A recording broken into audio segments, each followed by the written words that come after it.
When the Templar Kafir, may God curse their names thricefold, sinned against the Almighty at the Holy City, tearing the veil of creation itself, they let out Gog and Magog upon those who believe. The gates of Yahanam being wide open meant freedom to roam the earth for the most evil of creation, devils and demons alike. Millions perish on the land and at the sea, as the Shaitan minions slaughtered them mercilessly. But God, in his eternal wisdom and mercy, may his name be praised for all eternity, raised a great wall of iron to shield his most faithful of servants. All of those who believe righteously that survived the initial onslaught traveled behind the wall of Zukal 9, swearing to drive back Shaitan and his minions, may they be struck with Allah's vengeful fist, and to wage eternal war against the evil plaguing the world. And thus, the Sultanate of the invincible iron wall with two horns that pierce the sky was formed. Salam alaikum, I'm Echoes of Vermin, and today I'm bringing you a taste of sweet fruit that is the Iron Sultanate course for our Trench Crusade series, where I will be rendering a small Sultanate warband in the Grimdark style, kitbashing my own models, enhancing the existing, and showing you some of what I've learned over the years of my hobby journey. In this first episode, let us focus on the military backbone of those who believe, the humble Azeps, the unmarried. The Azeps are light infantry and do not carry much equipment. What is special about them are their weapons. Passed down from previous Azeps, you could make weapons special with little superstitious talismans, or in this case, an old flag carried through many battles. To make it grander, like a big flag from old Warhammer, we can cut the original one and replace it with a brass tube of the same size, about 2 mm in size, sewn with a hobby saw. If I used clippers, I could not get a straight cut. I've also purposefully chosen a hollow tube so I can glue a little pin inside, which will provide a stronger grip to the flagpole once I drill the hole into it. The created gap I simply fill with green stuff. For creating a flag, I cut a brass sheet with a knife. Brass sheet is pretty firm material that can also be easily bent into shapes. A little planning is necessary in my opinion, especially if you create a flag that is not just a simple square. I also cut this one at a bit of an angle, so it's flapping down, so to speak. When bending the brass, the material itself will guide you a bit because of its firmness. But if you are not sure, reference images will help you a lot. For some visual interest and to show how the flag is kept in place, I create a few rivets from pewter foil using hand drill and eraser. Now, this has to be pewter, not copper or brass, because those metals are just not soft enough. First, you load up a drilling bit in an opposite way you would normally.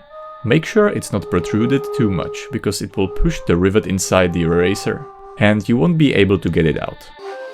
Now, put eraser under the pewter and push it. Eraser will catch the rivet, and now you can get it out, grab it with a silicone tool and glue it. You can create several different rivets in this way, based on what drilling bit you use. These are some pretty simple modeling changes, and we could stop here, but we are going to go all the way. What you see here right now was a little test run I did with the clothing, but I ultimately redid it, which I will show you how later. What I do want to show you right now is this belt. This is a strip of sailcloth, a material used in ship modeling for sails. It's tightly woven, giving in-scale texture and firm enough to form shape on its own once reinforced. I also chose it to push the Eastern look. It will give us another type of interesting texture in the end. Cut it with scissors into a slim enough shape and tie it around the waist. Naturally, I cut off the dagger and pouches to make space for it, while also cutting off the right hand, which I'll later replace with a pistol I like a bit more. Once it's tied onto the model, I brush on a mixture of PVA glue, water and a bit of texture paste into the cloth, especially the two free ends so they are completely soaked. Make sure to push it into the general shape you want it to be, and this will make it easier to form into its final shape. I also usually make sure the cloth is adhered to the surface with a thin tool, like a needle, before it completely dries. Some strings will inevitably come loose when working with sailcloth, and that's no biggie. The ones that are ruining our silhouette and feel too chaotic or weird, we can simply cut off with scissors, while others we can manipulate with a needle, creating a bit of intended unevenness and roughness. So we have our cool belt in place, but now we need our utility belt. Thin copper sheet can be perfect for that, as it is paper-like and does not soak, with a smooth surface. I glue it on with Mod Podge, because if I use super glue, it would create a messy texture that we do not want on the sailcloth. I could also use PVA glue, but Mod Podge is a little stronger as a glue in my experience. I want the Azeps to have a lot of little dangling trinkets on them, either as talismans for luck, spoils of war, or like medals given to them for deeds of valor. Little additions like these can be created with wires, jewelry bits, rivets and more. These here are, for example, something like tassels, made from a single string of cheesecloth, tied to a copper wire. Be careful about the thickness of the wire, as it can easily throw off the entire feel if it's too out of scale. This one right here is 0.5 mm, which is fine for belt accessories. Locking it down with watered down white glue is my way to go. It isn't as sturdy, but for small pieces it will work fine. I also cut a little brass sheet belt buckle, otherwise the belt would just feel off without the thing to hold it in place. Now we get to the part I mentioned a while back. As you can see, I added a few more accessories, removed the flag for easier handling, and then scraped off what clothing I could. I don't worry about how messy it looks right now, as all that will be covered in a bit. What I ultimately use for the cloth is cigarette paper, soaked in Mod Podge and water mixture. This mixture is like 90% water, you want it really thin, because it will allow you to manipulate the paper a lot better. It also helps to cut the paper into smaller shapes, and applying it piece by piece. Imagine a full piece of clothing, like a tunic or a shirt. Now, divide it into the main body and the sleeves. The body will be like a rectangle, while the sleeves might be sort of sharper semicircles. If you have doubts or can't figure certain shapes, that's fine. You can cover the desired area with several layers of the paper, and while it won't look as good, the paper is thin enough, so you can mostly mold the edges into the underlying layers. But the reason I'm doing it here is to create folds. Sleeve rays like this would gather and fold, so we want to simulate the material behavior, otherwise the cloth wouldn't look natural. I push the paper around with a moist brush, creating folds. Again, if you have doubts, always use a reference. The cigarette paper I could get locally is stiffer than I expected though, and doesn't create folds as pronounced as I would like them to be. So I take small pieces of the paper and roll up these little sausages from them. Rolled wet with the mixture of course, otherwise it would not hold together. I create my own folds, pushing them in and feathering the edges with the layer we have already there. It could be the case that your local cigarette paper behaves better than mine, and you are able to create pronounced folds with just pushing around the layer, in which case you can skip this step.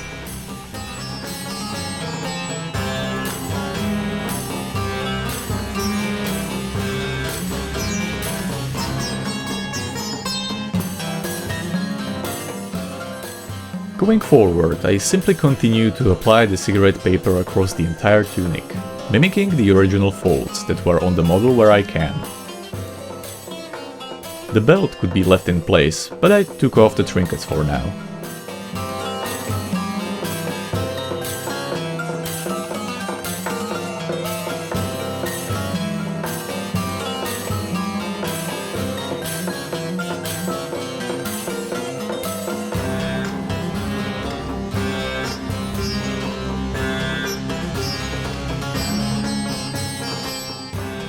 Once I get the trinkets in place again, I affix them with watered down Mod Podge. I had to redo the tassels completely, so I sewed them again, fixing them in place. The cape itself wasn't really spacey enough for my liking. I wanted it to look like it's a lot of textile wrapped around the head. I'm gonna use a different type of paper, a paper towel to be exact. But before that, I scalped folds from the little sausages as before. It's helpful to have a reference picture to work from and to make sure the created crevices are deep enough. If they do not cast a natural shadow, it probably needs more depth. You don't really need to be very neat with them, because we will cover it all with a paper towel, dipped in the same mixture as the sailcloth, PVA glue, water and a bit of texture paste. Again, cutting the paper in a rough shape you want to apply it will help.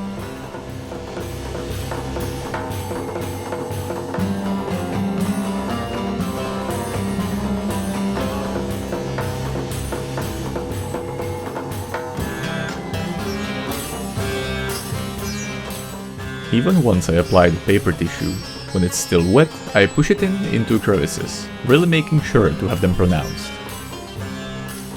The reason why I use the paper tissue for the cape is also because it has a different texture, which will contrast with the tunic, adding another layer of visual interest. I also add a little necklace for something interesting on the chest. This should make the eye of whoever sees the model wander from head to the waist, putting focus on the central mass of the model. I make sure to put it underneath the cape cloth, since it would be worn like that. And to be in scale, I also choose a much thinner wire than before, about 0.2 mm.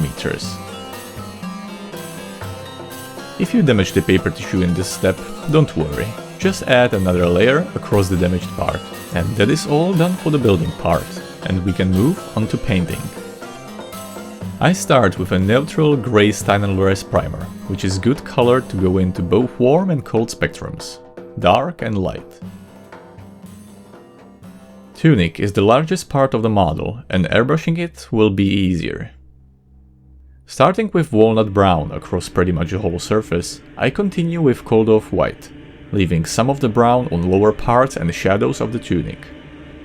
This is sort of like a sketch that will lead us later, and as we will add a lot of white tones with oils later, we want the brown to show through.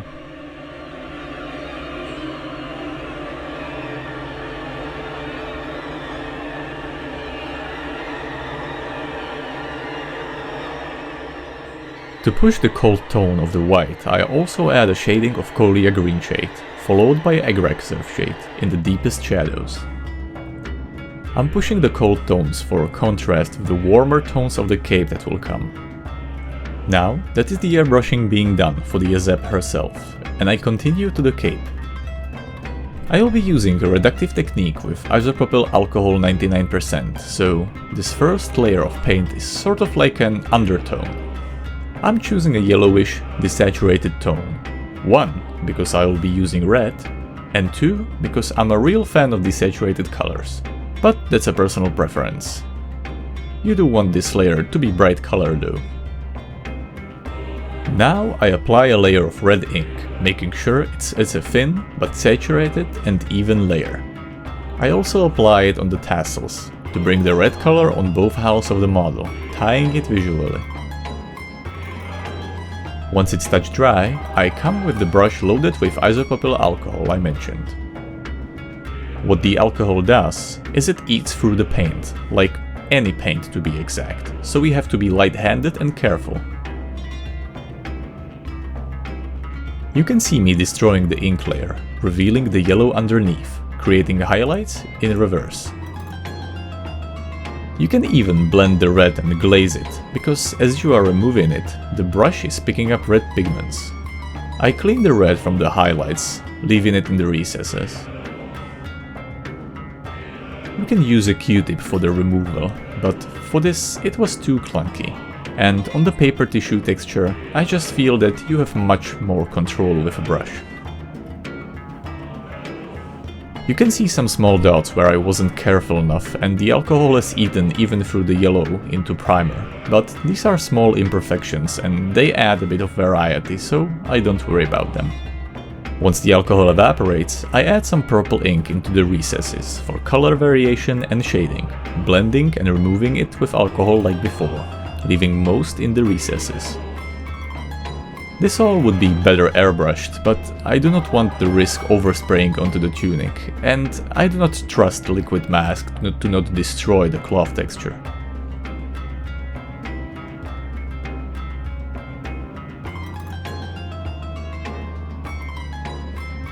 Once I'm finished with the purple, I move on to oils.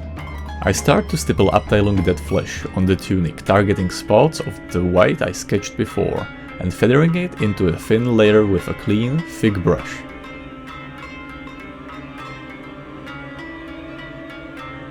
Then I come with Abteilung Dark Matte into shadows, and parts where we sketched brown. What I use the oil here for is to create a semi-transparent layer, which shows the underlying sketch I did, and creates color variation. Oils also take a long time to dry, nothing is permanent at this stage. They are easily blended to create seamless transitions with a clean brush, and I can manipulate them to create slight mottling, which means the surface has many spots of different shades and colors, creating color variation. I go back and forth a few times with both Dead Flesh and Dark Matte, until I'm satisfied with the result.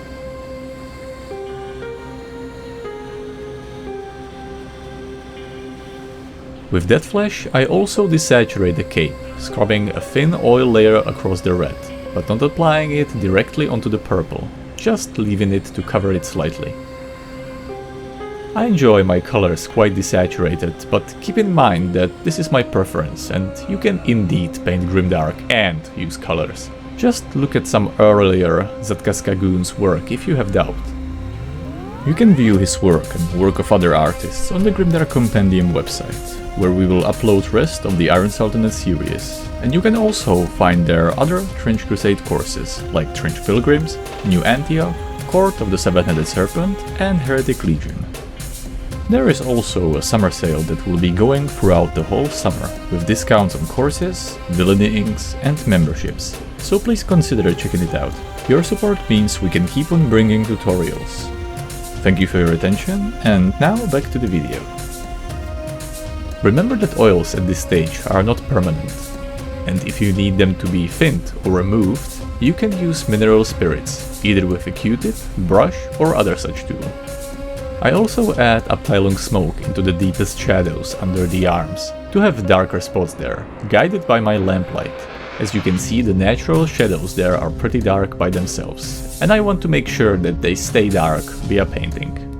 The oil layer I applied muddied the blue hue I sketched before with Colia green shade, so I reapply some of it. It's fine to apply acrylics over uncured oils, just keep in mind that the acrylic will sit on a moving layer, so it can be lifted and moved for several hours until the oil cures. You can use this to your advantage though, removing some with dry Q-tip if you feel like you applied too much. Do not use mineral spirits, otherwise you will reactivate the underlying oil layer. As a next step, I simply base coat the iron, leather, wood and cloth belt, making sure I also use dark brown for all the parts I intend to be gold. I even stipple on some lighter brown on the leather parts to create texture as a first step of many, and dry brush some rough highlights onto the cloth belt.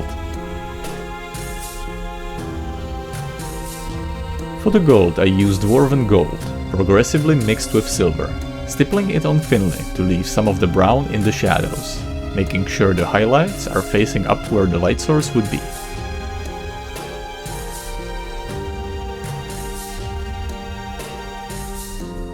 Oils can also be used to thin surfaces. With a thin industrial earth wash that I apply over the leather, I both achieve some shading and tying the stippled texture together. I also apply some of it into the shadows of gold, just to darken those a bit more. I also wash the chainmail with Abteilung Smoke wash to give the rings more definition. The reason I don't use an acrylic wash here is because I can remove the oil from top of the rings with a Q-tip later. I also use oil to add some shadows to the sailing cloth, and Dead Flesh towards the end to render the saturation and weathering that would occur. The oil from leather is scrubbed with a dry Q-tip, which will leave most of the oil while removing some from the highlights. I also feather the Dead Flesh, but with a brush moist with mineral spirits, since because of the texture, a dry tool wouldn't reach in between the strings. Similarly as with the leather, I create lines with acrylics to simulate wood grain on the pole, while stippling some on the gun. It's more or less the same technique as before, only this time we are creating dark lines, leaving the lighter base coat underneath.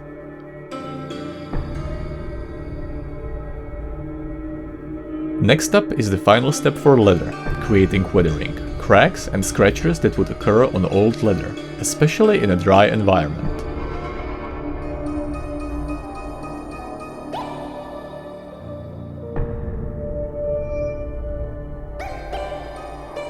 Similarly as with oil, I glaze over the final weatherings with Agrax Earthshade to tie them with the rest of the leather. Now, our leather is multi-layered with a lot of small texture and finished.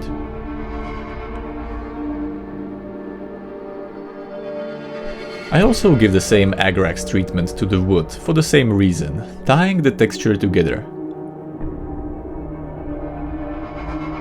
I feel there isn't color variation enough on the wood though, so I add some oil selectively, desaturating some parts with white, while saturating some with brown.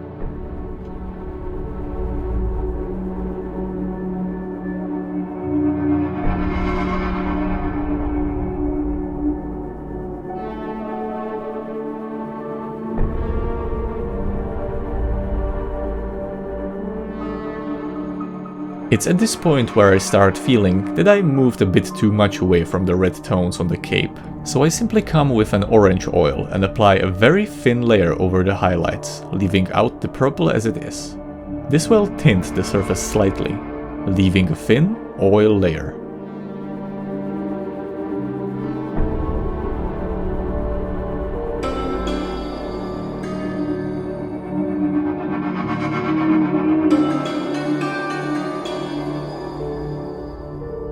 Next step is to create definition between different materials.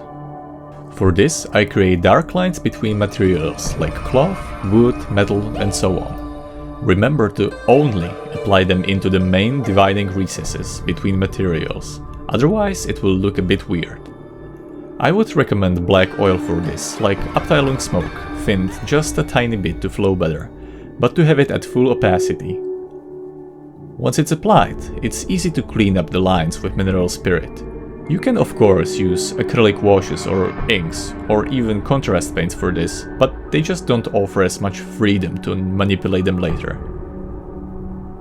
While I have the black on my brush, I also add some variation to the metal gun parts, just to have darker spots in shadows and near the barrel end, feathering them with dry Q-tip.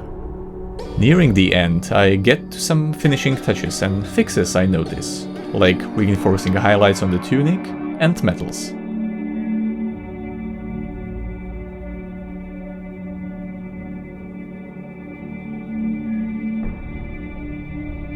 I also glaze Reichland flesh shade on the wood for color variation.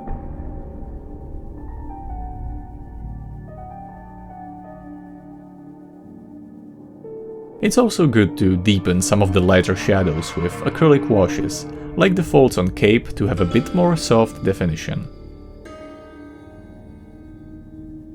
The buckle and necklace piece I want really bright to draw the eye, so I apply some liquid chrome, which is a really bright, hyper-reflective alcohol-based paint. I'm worried that I might spill it over, so I apply only a little and spread it with a brush dipped in alcohol. One really important thing in the Grimdark style is surface finish variation. What that means is basically how each surface should reflect light. Most cloth should be matte, leather satin, and metal satin to glossy. Some of the finishes are already established by the paints we used, as they dry differently, but it's good to reinforce or fix it in the end with varnishes. Now I apply some weathering to the lower parts by splattering Vallejo Splatter Matte and Villainy inks. To make sure I do not get anything above the waist, I simply shield it with a piece of cardboard. You can see how much is getting on the cardboard, and thanks to it I do not have to worry about it. I thinned this with about 1:1 part water, but even so some droplets were a bit too stark, and this product seems to harden really fast for me to be able to scrub it off with water, so with a careful hand I can scrape it off with a needle pretty well.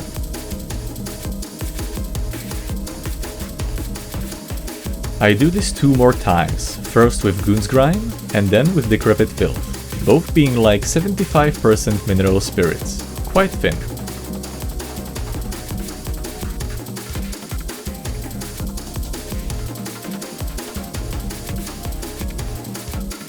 I come back with mineral spirits and get rid of patterns that look unnatural to me or where the splatter accumulated too much. Let's move to the flag. I want this flag to be yellow, so it's best to go with a complementary color in the shadows, like brown or red that I choose here. I also go with red since it's one of the main colors in our scheme, which will tie it a bit with the Azep herself. I apply the red into the shadows and then start applying yellow, overspraying onto the red, creating transitions. I'm working in very thin layers here, spraying in small bursts and having my paint pretty thinned. It's important to work in thin layers here, and you will see why later. The flag is lacking a bit of depth, so I deepen the shadows with purple, and then blend them again with yellow, so you can see forming similar tones and colors as in our cape.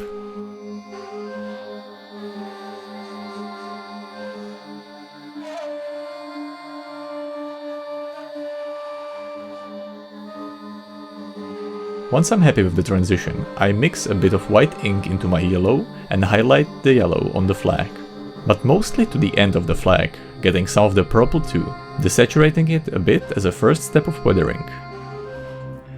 Before I get to the second step of weathering, I just want to quickly talk about how I did the freehand. The Arabic has a lot of fluid, circular shapes, so it's good to do writing in as few strokes as you can, applying more pressure when you want to create thicker lines, sort of like calligraphy. But it's hard to do perfectly, so don't beat yourself over it if you do a few mistakes. As for the second step of weathering, since I worked in very thin layers, they are pretty brittle. This lets me manipulate them with brush just damp with water, as I create mottling and color variation with stippling motion, either digging into the underlying layers of paint, or, since my brush catches the loose pigments I lift, I apply them elsewhere. Like going from purple straight to the yellow without cleaning your brush.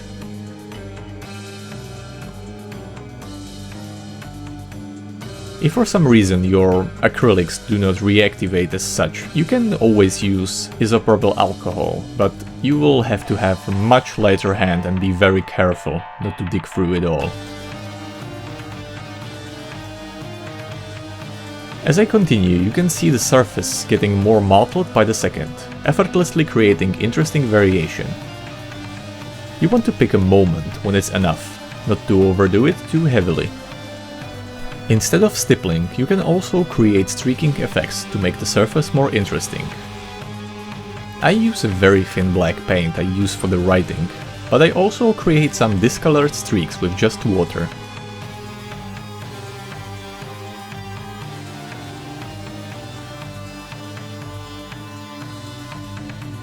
Once the surface is interesting enough with acrylics, I want to simulate an old cloth. In my head, this flag is a piece of history, carried by the Sultanate company in honor of the ones that came before. And as such, the yellow cloth would desaturate with age under the biting sun. So what I do is something called dot filtering, applying small dots of that flesh over almost all entirety of the flag, leaving the area close to the pole, as that moves and scrapes the least, so it would retain most color. To level the oil across the surface, I scrub it with either a dry or slightly moist brush with mineral spirits, first in downward motion and then horizontal to spread it evenly. I do this again 2 times, progressively doing less and less dots, but always starting at the end of the flag, so it is the whitest part.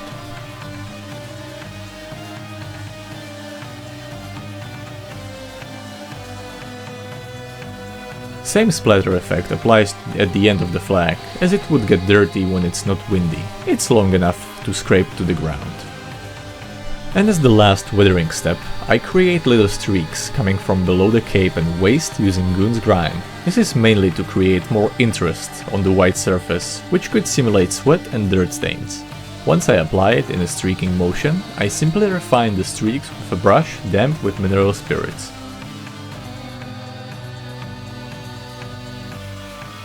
And with that, the Adepts are recruited and outfitted, ready to face whatever horrors lie beyond the Iron Wall.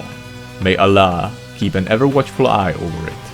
But for us to succeed, one needs more than faith, for God protects the prepared, and a higher caliber of firepower is needed. In the next episode, we will train and arm our own Janissary from miniature kits from beyond the Iron Wall. But for now, peace be with you, you who believe. Alaikum salam.